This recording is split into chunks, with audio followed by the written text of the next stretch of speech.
chào cao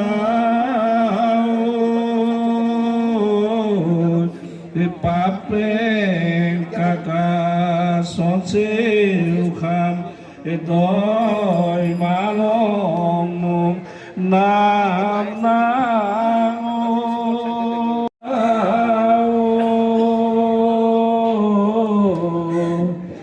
chào cao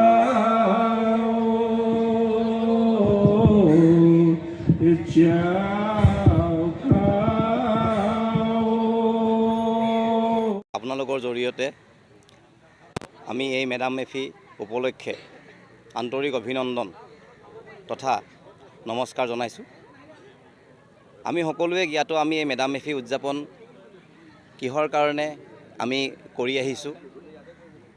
এই madam মেফি মানে হ'ল আমি আমাৰ পূৰ্বপুৰুষক শ্ৰদ্ধা জনোৱা এক অনুষ্ঠান।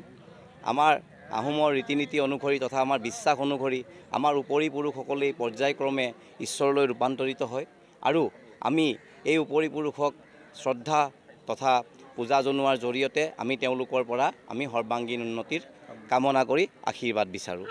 আৰু এই প্ৰথা আজি অতীজৰ পৰাই চলি আহিছে। চাওলুং চুকাফা স্বৰ্গদেৱে যেতিয়া প্ৰথম ৰাজ্য স্থাপন কৰিবলৈ ওলাই আহিছিলে তেতিয়াও তেওঁ প্ৰথমে এই মেডাম মেফি পূজাভাগ কৰি উপৰিপুৰুষৰ সেৱা লৈ আশীৰ্বাদ লৈ আহি অসম মুলুকত বৰ অসম তথা সোণৰ অসম গঢ়িবলৈ সক্ষম হৈছিলে। আৰু এই ৰীতি নীতিয়ে আমি আজি আহোমসকলে আজি অতীজৰে পৰা আমি বৰ্তাই ৰাখি আহিছোঁ। আৰু ইয়াৰ উপলক্ষে আমি এই বামুণী মৈদান এলেকাটো আজি ৩৭ বৰ্ষৰ আগতে আমি এটা হোলোংহপি স্থাপন কৰি আমাৰ ইয়াৰে আহোম জ্ঞাতি তথা অসমীয়া ভাই ভনী ৰাইজক লগত লৈ আমি এই মেডাম মেফি প্ৰথা আমি প্ৰচলন কৰি আহিছোঁ।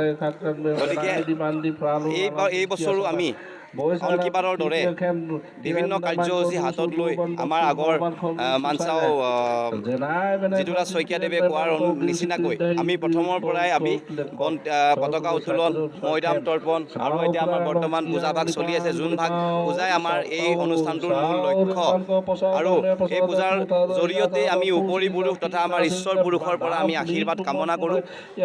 আৰু তাৰ লগতে সংগতি ৰাখি এতিয়া বৰ্তমান চিত্ৰাংকন প্ৰতিযোগিতাও সমান্তৰালভাৱে চলি আছে।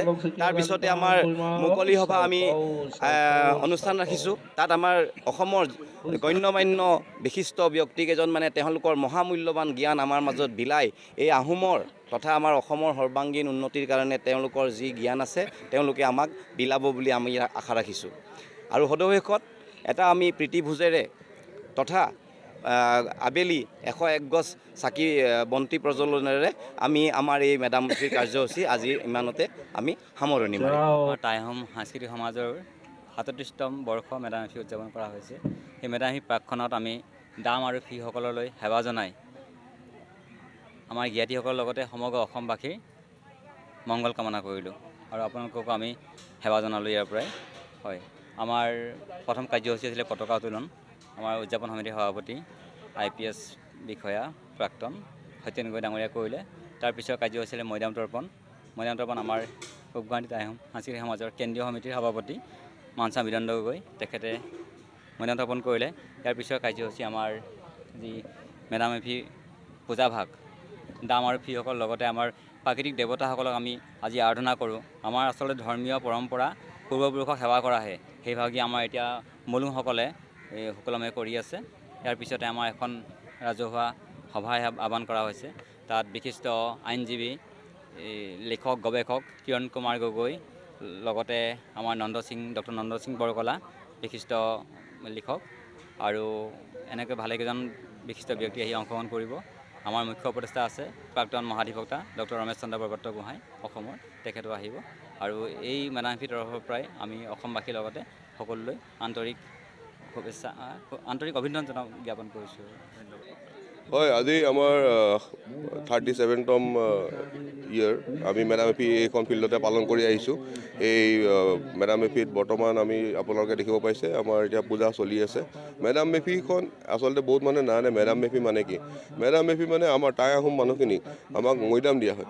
তো মৈদাম দিয়া মানুহখিনিক আমি ভগৱান বুলি পেলাই আমি হেৰি কৰোঁ। তো এই মেডাম মেফিৰ দিনাখন আমি আমাৰ উপৰি পুৰুষখিনিক সন্মান জনাই এখন সকাম, ৰাজহুৱা সকাম এখন পতা হয় আৰু ইয়াৰে আমাৰ উপৰি পুৰুষৰ আশীৰ্বাদ বিচাৰি পেলাই আমি আগবাঢ়িবলৈ বিচাৰোঁ। আৰু আপোনালোকে এতিয়া দেখিব পাইছে এতিয়া পূজাৰ পিছতে আমাৰ ইয়াতে মুকলি সভাখন আৰম্ভ হ'ব। মুকলি সভাত আমাৰ ইয়াতে বিশিষ্ট বক্তা হিচাপে আমাৰ ছাৰ আছে, বৰপাত্ৰ গোহাঁই ছাৰ আছে, তাৰপিছত কিৰণ গগৈ ছাৰ আছে, নন্দ সিং বৰকলা ছাৰ আছে আৰু আমাৰ প্ৰেচিডেণ্ট ডাঙৰীয়াটো সত্যেন গগৈ, তেওঁ XIGP, তেখেতে আমাৰ এইবাৰ প্ৰেচিডেণ্ট হিচাপে আছে।